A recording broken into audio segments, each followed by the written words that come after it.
नमस्कार विद्यार्थियों, मैं देवेंद्र पारिक स्वागत करता हूं आपका जीके बाय डीके चैनल पर। विद्यार्थियों, आज हम जो बात करेंगे वो है कि सिलेबस और पेपर का माइक्रो मैनेजमेंट। हमने बात एक कल भी रखी थी कि माइक्रो मैनेजमेंट के द्वारा सफलता को सुनिश्चित किया जा सकता है, गारंटी हो सकती है ये चीज़ अगर हमने ये माइक्रो मैनेजमेंट अगर पेपर और सिलेबस का करना सीख लिया तो निश्चित रूप से हमें कोई नहीं रोक सकता। अब क्या बड़ी चीज़ है, देखो दो बातें निश्चित हैं कि हमारी एग्जाम में जो पेपर आएगा वो हमें नौकरी दिलाएगा, एक बात। दूसरी बात, वो जो पेपर आएगा ना उसका एक निश्चित सिलेबस है, उस सिलेबस से बाहर नहीं जाएगा। आरपीएससी की तो विशेष रूप से विशेषता है और रीट में भी निश्चित रूप से यही है, जो सिलेबस आपको दिया गया है उससे बाहर कुछ नहीं जाएगा। तो इसका मतलब इतनी बातें अगर हमें मालूम हैं तो हमें सफलता की जानकारी भी है। और जिसको यही नहीं मालूम वो यूं ही कहीं घूम रहा है, अगर इन पे ही ढंग से रिसर्च नहीं कर पा रहा है, इन दोनों चीज़ों पर, पेपर पे रिसर्च करना और सिलेबस पे रिसर्च करना, अगर ये नहीं कर पा रहा है कोई सही रूप में, तो सफलता कई दूर रह जाती है। और निश्चित रूप से बहुत से विद्यार्थी ऐसा नहीं करते और यही बड़ा कारण रह जाता है असफलता का। इसलिए आज हम ये सीखेंगे कि किस प्रकार पेपर और सिलेबस का माइक्रो मैनेजमेंट किया जा सकता है। ध्यान से समझने का प्रयास कीजिएगा। देखिए, जब शब्द की बात आती है तो माइक्रो मैनेजमेंट का मतलब है सूक्ष्म, और सूक्ष्म रूप से हम उसका प्रबंधन करें। अब सूक्ष्म प्रबंधन कैसे करेंगे आप?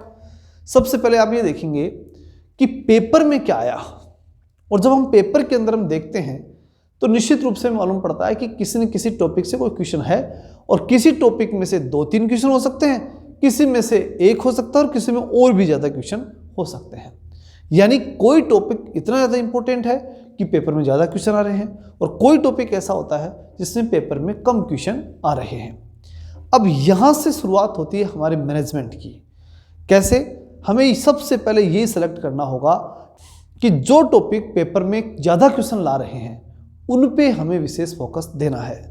तो पहला काम यही है कि सिलेबस में उनको हम प्रमुख रूप से छांटें, प्राथमिकता का निर्धारण कर लें। उसके बाद में जब ये प्राथमिकता तय हो जाए कि भाई सिलेबस के अंदर जो चीज़ें हैं उन चीज़ों को हमने तय कर लिया कि इन टॉपिक्स में से क्वेश्चन ज़्यादा आ रहे हैं, इसमें मध्यम आ रहे हैं और इसमें से बिल्कुल नहीं आ रहे, ये या फिर 1 या 2 क्वेश्चन आ रहे हैं। अब इससे अगली चीज़ हमें फ़ायदा क्या होने वाला है? उससे फ़ायदा होने वाला है हमारा समय का प्रबंधन। अब समय प्रबंधन, भाई हमने पहले क्या किया? पेपर का मैनेजमेंट किया, फिर सिलेबस का किया, और अब हम कहाँ कर रहे हैं? टाइम का। क्योंकि इसी के आधार पर हम मैनेजमेंट करेंगे समय का। वो कैसे होगा? वो ऐसे होगा कि जो चीज़ें ज़्यादा इंपॉर्टेंट हैं उन चीज़ों को हम ज़्यादा समय देंगे। नहीं, जो ज़्यादा क्वेश्चन ला रहा है, हो सकता है कि 5 टॉपिक ऐसे हैं जो बहुत ज़्यादा क्वेश्चन ला रहे हैं, तो उन 5 टॉपिक्स को हम 15 दिन दे देंगे, और अगले 5 टॉपिक ऐसे हैं जिनमें से क्वेश्चन थोड़े कम आ रहे हैं, उन्हें हम 10 दिन दे देंगे। अगले 5 टॉपिक ऐसे हो सकते हैं जिनके अंदर बहुत ही कम क्वेश्चन आ रहे हैं, तो हो सकता है हम 5 दिन में भी उन्हें पूरा कर ले। अब ये मैनेजमेंट अगर नहीं होता ना तो हम कहाँ गलती करते हैं कि वो 5 टॉपिक जो 5 ही नंबर ला रहे हैं उनको, और वो 5 टॉपिक जो टॉपिक 15 क्वेश्चन आ रहे हैं उनको हम बराबर समय दे देते हैं, और वो ऐसा करना हमारी सबसे बड़ी गलती हो जाती है। क्योंकि हम उस जो मेन चीज़ हमारे पास टाइम है उसका हम ढंग से मैनेजमेंट नहीं कर पाते। इसलिए माइक्रो मैनेजमेंट में क्रमशः हमें 3 चीज़ें तो ये देखनी होती हैं। सबसे पहले पेपर का मैनेजमेंट, पेपर के अकॉर्डिंग सिलेबस का मैनेजमेंट, और इन दोनों के अकॉर्डिंग टाइम का मैनेजमेंट। और जब ये तीनों काम हो जाएं उसके बाद में हमें अपनी प्राथमिकताओं का निर्धारण करना होता है। प्राथमिकताओं का निर्धारण कैसे? कि जो चीज़ें हमें, भाई 2 आधार पर प्राथमिकता तय होती है। एक आधार ये कि हमारे लिए कोई चीज़ हार्ड है जो हमें नहीं आती, उनको पहले तैयार करें, या फिर जो चीज़ें हमें अच्छी आती है उनमें और ज़्यादा परफॉर्मेंस करके हम नंबर बढ़ा सकते हैं। ये 2 चीज़ें हमारी प्राथमिकताओं में हो सकती है। अब यहाँ ये कौन सा तरीका अपनाएं? हार्ड वाला तरीका अपनाएं या ज़्यादा परफॉर्मेंस वाला अपनाएं? तो यहाँ पर फिर हमें थोड़ा सा दिमाग लगाना पड़ता है, और वो ये लगाना पड़ता है कि अगर एग्ज़ाम नज़दीक होती है तब तो हमेशा हमें ये देखना होता है कि जो चीज़ें हमें अच्छी आ रही हैं उनको ही बेस्ट परफॉर्मेंस की तरफ लेकर के जाएं। और यदि एग्ज़ाम दूर है, हमें लग रहा है कि हमारे पास समय है, तो जो चीज़ें हम नहीं कर पा रहे हैं उन चीज़ों को समय दे करके और उन पे थोड़ा ज़्यादा समय दे करके उन्हें सरल करने का प्रयास करें और उनको सरल करके फिर उनको सामान्य टॉपिक की तरह हम उन्हें बनाएं। ये दो चीज़ें हमारे लिए बहुत महत्वपूर्ण होती है जो कंडीशन के अकॉर्डिंग तय की जाती हैं। अब जो विषय आता है वो आता है जो सबसे इम्पोर्टेंट है और सबसे इस प्रकार का है कि अगर वो नहीं किया ना तो वही बात है कि अंतिम हथियार है वो, और वो अगर यूज़ नहीं लिया तो फिर सारी तैयारियां और सारा मैनेजमेंट फेल है। और वो मैनेजमेंट इतना कामयाब है कि कई बार तो इतना बहुत सहारा देने वाला हो जाता है कि अकेले उसके दम पे नौकरी मिल जाती है। क्या है वो ऐसा? वो है कि सारांश। जैसे मानिए आपने एक टॉपिक जो है पढ़ने के बाद में उस टॉपिक में से अपने हिसाब से आपके अकॉर्डिंग कि कुछ, जैसे कोई भी टॉपिक होता है उस टॉपिक में दो चीज़ें हुआ करती हैं, एक रटने वाली, एक समझने वाली।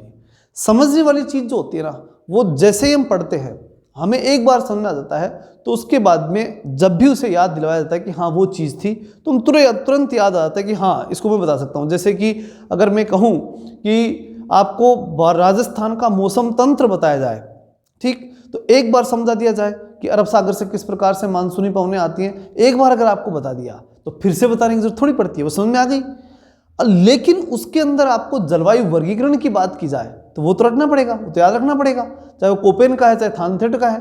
तो उसके लिए अब वहाँ जरूरी हो जाता है कि आप जो शॉर्ट नोट्स मान लीजिए, सारांश मान लीजिए, वो आपको उसमें लिखना है। अलग से एक कॉपी बनाइए और उसमें वो सारांश लिखिए। प्रत्येक टॉपिक में कुछ चीज़ें ऐसी होती हैं जिन्हें याद नहीं करना होता, समझना होता है, वो समझ कर छोड़ दीजिए। और वो चीज़ें भी होती हैं जिन्हें रटना होता है, जिन्हें याद रखना होता है, उन्हें अलग से कॉपी में लिखिए। ये दोनों काम हमारे अलग अलग होने ही चाहिए, क्योंकि जैसे ही एग्ज़ाम आती है ना तो एग्ज़ाम के समय क्या गड़बड़ होती है, एग्ज़ाम जब है उसके 1 या 2 दिन पहले हमारा टेंशन का जो पूरा का पूरा माहौल बनता है वो किस कारण से बनता है? हमें लगता है कि हम सब कुछ भूल गए।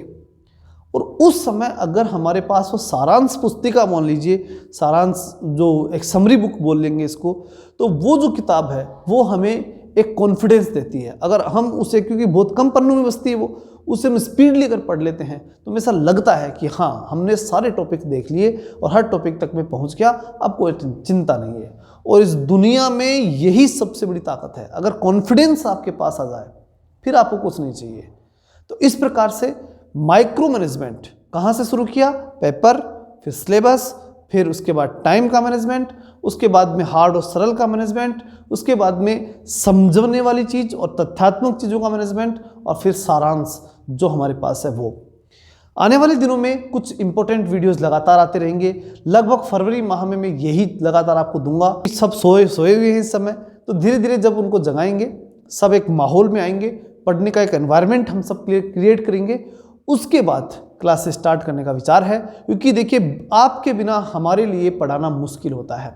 मैंने पहले भी फर्स्ट ग्रेड की क्लासेस चलाई थी, लेकिन बच्चों का इंटरेस्ट नहीं होने से चाहे कितना ही कर लो आप, टीचर में मनोबल टूटता है। टीचर का सबसे बड़ा मनोबल है उसके स्टूडेंट। तो सबसे पहली बात कि इस समय आपको जगाया जाए, आपको गाइडेंस दिया जाए, आपको तरीके बताए जाएं, आपको वो चीज़ें बतानी बहुत ज़रूरी हैं जो आपको शायद नहीं आती। वो चीज़ें बताना इस समय बहुत ज़रूरी भी है, उचित समय भी है। इन सब बातों को ध्यान रखते हुए हमने सेशन शुरू किए हैं, लगातार आएंगे। इसलिए चैनल को सब्सक्राइब कर लें। मिलते हैं नेक्स्ट वीडियो में, तब तक के लिए जय हिंद, जय भारत।